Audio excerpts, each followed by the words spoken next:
सुप्रभात बच्चों। आज हम पढ़ेंगे हिंदी का चैप्टर 3। चैप्टर का नाम है किरमिच की गेंद।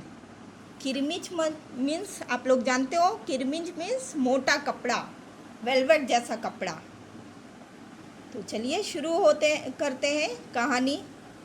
आप ध्यान से इस कहानी को सुनिएगा। गर्मी की छुट्टियां थीं। दोपहर के समय दिनेश घर में बैठा कोई कहानी पढ़ रहा था। तभी पेड़ के पत्तों को हिलाती हुई कोई वस्तु धम से घर के पीछे वाले बगीचे में गिरी। गर्मी की छुट्टी चल रही थी। गर्मी की जो समर वैकेशन होता है ना, उसमें दिनेश घर में बैठ के कोई स्टोरी पढ़ रहा था, स्टोरी बुक पढ़ रहा था। तभी उसको कुछ गिरने का आवाज़ आया। पेड़ के पत्तों के बीच को हिलाता हुआ कोई चीज़ जो है वो घर के पीछे वाले बगीचे में गिरा। दिनेश आवाज़ से पहचान गया कि वह वस्तु क्या हो सकती है। वह एकदम से उठकर बरामदे की चीख सरकाकर बगीचे की ओर भागा। दिनेश को कुछ पहचाना हुआ लगा कि वो क्या चीज़ हो सकती है। वो कुछ उसको आभास हुआ। वो जल्दी से उठ के बरामदे में चिक का पर्दा होता है, वो सरकाकर बगीचे की ओर भागा। चिक का पर्दा मतलब बांस का एक पर्दा होता है जो बाहर की गर्म हवा को ठंडा करके अंदर की ओर भेजता है। अरे अरे बेटा, कहाँ जा रहे हो? बाहर लू चल रही है। दिनेश की माँ मशीन चलाते चलाते एकदम जोर से बोली। परंतु दिनेश रुका नहीं। उसने पैरों में चप्पल भी नहीं पहनी। अरे अरे बेटा, कहाँ जा रहे हो? बाहर लू मीन्स गर्म हवा चल रही है, दिनेश की मम्मी बोलती है। वो कपड़ा सिल रही थी, मशीन चलाते चलाते ही उसको बोलती है, मत जाओ बाहर, लू चल रहा है, गर्म हवा चल रहा है। परंतु दिनेश तो सुना ही नहीं, वो रुका ही नहीं। यहाँ तक कि वो अपने पैर में चप्पल भी नहीं पहना। जून का महीना था। धरती तवे की तरह तप रही थी, पर दिनेश को पैरों के जलने की भी चिंता नहीं थी। वह जहाँ से आवाज़ आई थी उसी ओर भाग चला। जून का महीना था। गर्मी में कैसे जो ज़मीन होती है एकदम गरम तवे की तरह तपता है ना, उस पर पैर रखने का भी मन नहीं करता है। पर दिनेश को पैर के जलने का भी चिंता नहीं था। वो तो जहाँ से आवाज़ आया उसी ओर भागा। सामने क्यारी में भिंडियों के ऊंचे ऊंचे पौधे थे। एक और सीताफल की घनी बेल फैली हुई थी। सामने भिंडी की पौधे लगे हुए थे बगीचे में, और एक और सीताफल का पूरा बेल पौधा फैला हुआ था। क्यारियों के चारों ओर हरे हरे केले के वृक्ष लहरा रहे थे। पौधे के चारों ओर भिंडी और सीताफल, ये सब पौधे जहाँ लगे हुए थे उसके चारों ओर हरे हरे केले के पेड़ थे, वो लहरा रहे थे, वो हिल डुल रहे थे। दिनेश ने जल्दी जल्दी भिंडियों के पौधों को उलटना पलटना आरंभ किया। जब वहाँ कुछ नहीं मिला तो उसने सारी सीताफल की बेल छान मारी। दिनेश जल्दी जल्दी भिंडी के पौधों को इधर से उधर हिलाने लगा, वो चीज़ खोजने लगा, और वहाँ कुछ नहीं मिला तो सीताफल का सारा बेल जो लता होती है वो हटा के ढूंढने लगा। बराबर में ही घूस में गड्ढे बना रखे थे। ढूंढते ढूंढते जब उसकी निगाह उधर गई तो उसने देखा गड्ढे के ऊपर ही एक बिल्कुल नई चमचमाती किरमिच की गेंद पड़ी है। वो बार बार इधर उधर हर जगह ढूंढा, गड्ढे में भी ढूंढा। फिर एक जगह उसने देखा गड्ढे के ऊपर एक चमचमाता हुआ नया किरमिच का गेंद रखा हुआ है, पड़ा हुआ है।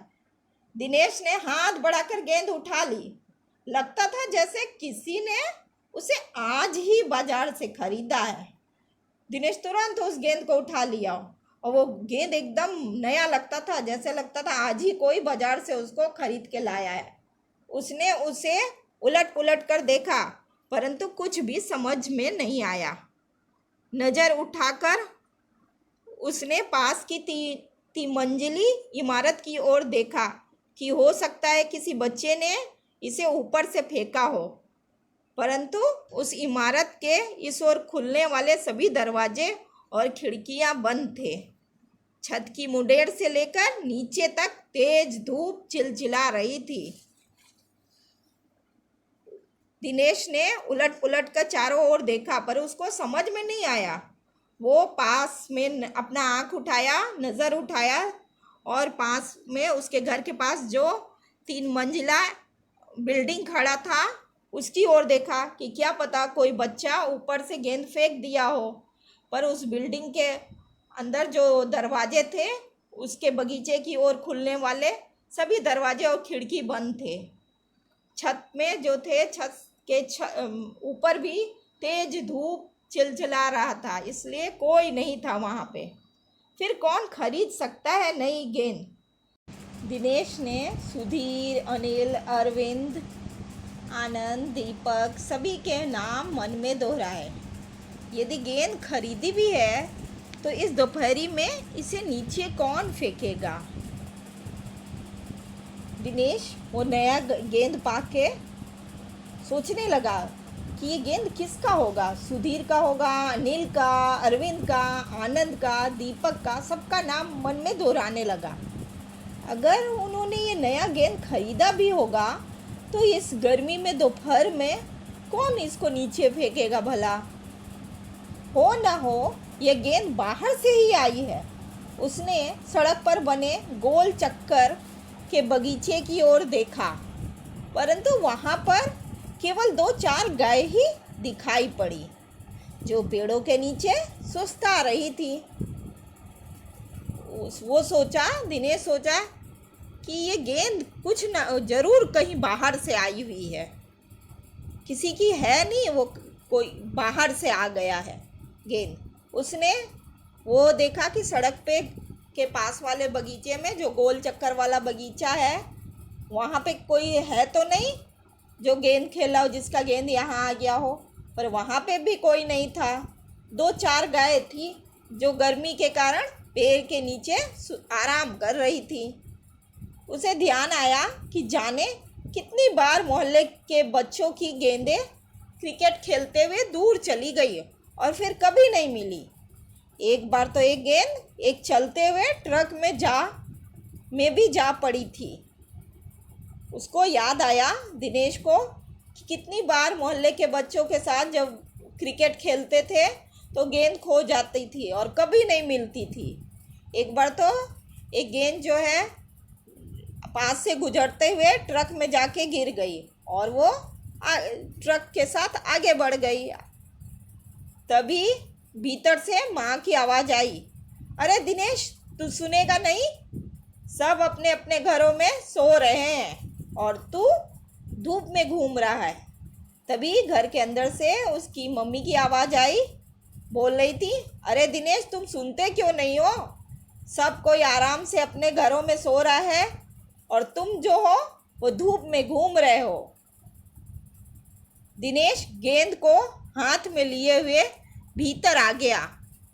ठंडे फर्श पर बिछी चटाई पर वो लेट गया और सोचने लगा, भले ही यह गेंद मोहल्ले में से किसी की ना हो, परंतु ईमानदारी इसी में है कि एक बार सबसे पूछ लिया जाए। दिनेश गेंद को हाथ में लेकर घर के अंदर आ गया और ज़मीन पे जो चटाई बिछा था उस पे सो गया और सोचने लगा, लेट गया, आराम करने लगा और सोचने लगा कि गेंद किसकी है। भले ही ये गेंद मोहल्ले में से किसी बच्चे की नहीं हो, परंतु अपनी ईमानदारी इसी बात में है कि एक बार सभी बच्चों को इकट्ठा करके उनसे पूछ लिया जाए। गर्मी की छुट्टियां थी। बच्चों ने खेलने की सुविधा को ध्यान में रखते हुए एक क्लब बनाया हुआ था। उस क्लब में सभी बच्चों के लिए बल्ले थे और गेंद खरीदने के लिए वे आपस में क्लब का चंदा देकर पैसे इकट्ठा कर लेते थे। गर्मी की छुट्टी थी, समर वेकेशन चल रहा था। सभी बच्चे खेलने के लिए एक क्लब बनाए हुए थे जिसमें सभी बच्चे आकर खेलते थे। एक क्लब जैसा बनाए, समूह इकट्ठा किया गया था।